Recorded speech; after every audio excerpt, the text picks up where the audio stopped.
Can I tell you the yak story? No. Lady on table 44. It was a table of 4 ladies. They're like late 50s, early 60s, total gray hair. Prime golden candidates. Yeah, exactly. They came in on the gurney, wanting the IV du jour. She's eating her salad and she picks up her napkin. She's blowing chunks in her napkin. I shit you not. She stands up. She's blowing. And she walks back to like this little area where we go back into the kitchen, you know, that milk, and she's looking for a way out of the restaurant. So I say, I say, follow me, man. I take her back to the bus station, which is not where the bus stops, and I let her yak in the service sink next to the coffee. She finishes yakking, I give her a new glass of water and a new napkin, we reseat her, and she finishes her salad. No way! And my captain had the best line of the night, he's all, usually they don't yak until after the entree. Even after doing it 2 or 3 years at the college level and local level, I didn't plan to do it, but then I realized suddenly, I woke up one day and realized that I had dropped out of college.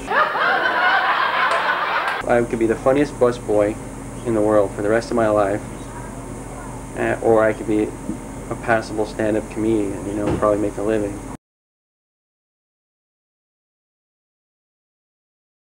It wasn't until Dave let me do a guest set on a regular night, not the open mic night. It was on a Saturday second show.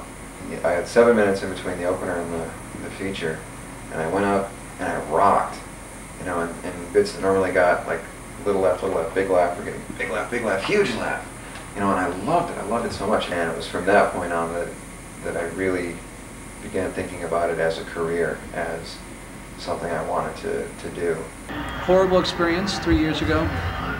Snuck into the club, 20 years old, and went on stage and I bombed horribly. I lasted 18 seconds and I just said, I can't do this, and I walked off stage. And I had a ton of friends out there with me, and I had to go back to the table and hang out with them. And that wasn't the bad part. What do you think? The bad part was the fact that every comedian in the club took a shot at me and just wanted to say something about the loser who came in with all his friends and bombed and died a slow, painful, horrible death. Most guys that come in here to do comedy, they're people who have no experience being on stage. They've been watching a lot of stand-up comedy and they thought to themselves, and friends have told them, hey, I'm pretty funny. You could tell jokes, you could go up on stage, I could do better than that. And it looks so easy when you're sitting on your couch watching A&E. So you maybe put together some bits and you call a club and you go over there on open mic night. You don't know anything about comedy, you never been up on stage before. You get up on stage and you find out it's nothing like what you thought it would be. The audience doesn't react the way that you thought they would react. That's because you don't understand like audience dynamics. You haven't been up in front of them before. Your friends say, oh, you're so funny, you ought to be on stage. So I went on stage, and you talk about a disaster. It's a lot more complicated in a sense than it looks. I don't want to make it seem like it's a real intellectual pursuit, because it's not. It's like math, you know, it's like little equations you can figure out. But then the parts that you can't figure out, that's the harder part, I can never get a handle on likability, you know, being on stage and just being likable. If I'm in a good mood, I'm likable, and if I'm in a bad mood, I go on stage and I just don't feel like being likable. You know, so many people on open mic night, they show up and they think the way to be funny is, say, to be as dirty as you can possibly be, or to be really gross or something like that. You know, they want to be the next Sam Kinison or Dice or somebody. And you're all a bunch of fucking losers! Oh, Jesus, you bastard! If I did my routine to, say, 1 or 2 people in the lunchroom or something like that, they would not laugh. And I've done it before. They just generally do not laugh. They just sit there.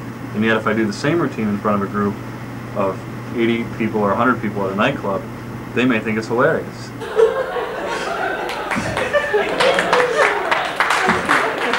I think it has a lot to do with body space. So a lot of times laughter is prompted by a feeling of uncomfortableness, or discomfort rather.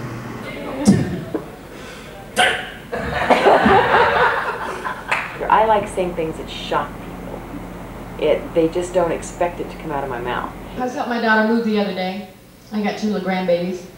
I was taking a mattress downstairs, and I made $100 before I got to the truck. Some nights you go up there and start putting on little kid Halloween masks, and people just stare at you. It's just like, especially big, thick guys looking at you going, that's stupid, you know.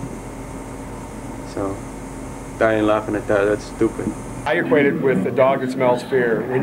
When you're having a hard time, you admit it on stage. You go, well, you guys are, you know, and so then they'll turn on you. They'll go, oh, we got this guy, you know, on the ropes and stuff. And then they kind of relish that. They go, yeah, we're tough. Now you're really going to have to work twice as hard to make us laugh, you know. So sometimes I think it's better just to plug on through. Yeah. Not, you know, not acknowledge the fact that they're hard, you know, and just go for it. You know. It's easy for me to say. Well, you know, I would try harder if you guys were a good crowd. Well, you're not. Come on, face it.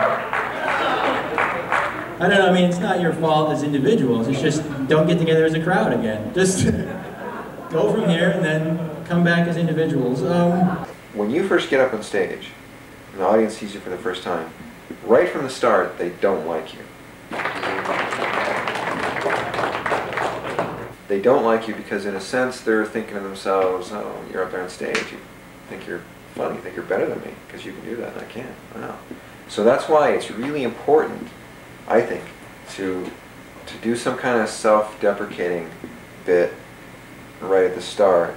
Kind of put yourself down a little bit, make a little bit of fun of yourself, because that kind of evens things out a bit, you know, because then they have a laugh at your expense, and then they like you. Or at least like you better. Hey, my name's Mike. By the way, if anything smells like shit, it's probably me. I get so scared when I'm up there, I don't even know what the hell I'm talking about. It is all fear. It's just like, because I want to get as far away from that first performance as possible. I don't ever want to go through that again. Being told, you get told that there's something you're good at, and then you go up, and then you can't pull through. It's like the worst feeling in the world. A guy came up to me last week and he goes, man, you're really funny, you got some great material, I want to give you some advice. And first of all, when someone comes up to me and gives me advice, I'm a little bit skeptical because I'm getting these guys coming up going, hey man, you're really funny, you're really funny, and can you give me some weed? Because this guy comes up and he goes, you're really funny, you know, you got some good material, which half of it is just, you know, being scared shitless, kind of like, right now, and he goes, you're really funny, but there's one thing you gotta know. Be clean, because people don't like filth. They don't like nasty stuff. So, with that in mind, anal sex. What are you gonna think? Could have been something that held me back professionally was the fact that I changed around so much.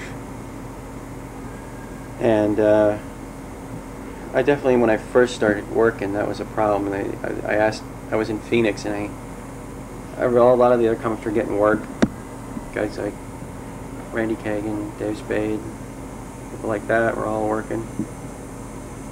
Anyways, and I asked, I think it was Randy, and he asked one of the club owners for me why they weren't booking me. And the guy told him, well, it's just because we don't know what he's going to do.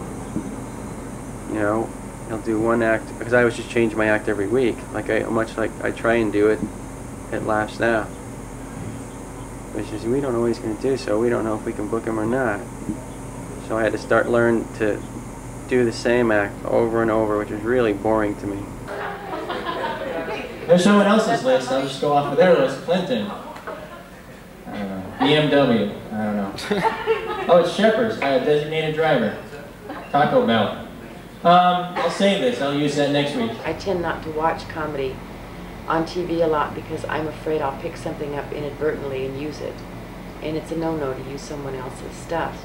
If you like coleslaw, you should go to Kentucky Fried Chicken with me, because you can have my fucking coleslaw, because I'm not going to eat it. And if you go to KFC, they give you coleslaw with everything. They have a little styrofoam tub. You walk in the front door, there's a guy standing there. Here's some coleslaw. You identify with, now every time I go to Kentucky Fried Chicken, I think of Mike Sterner because of the coleslaw. You have to develop your own style. I couldn't go up there and act like Kelly. It wouldn't work. You have to be what you feel, because that's what the audience is going to feel.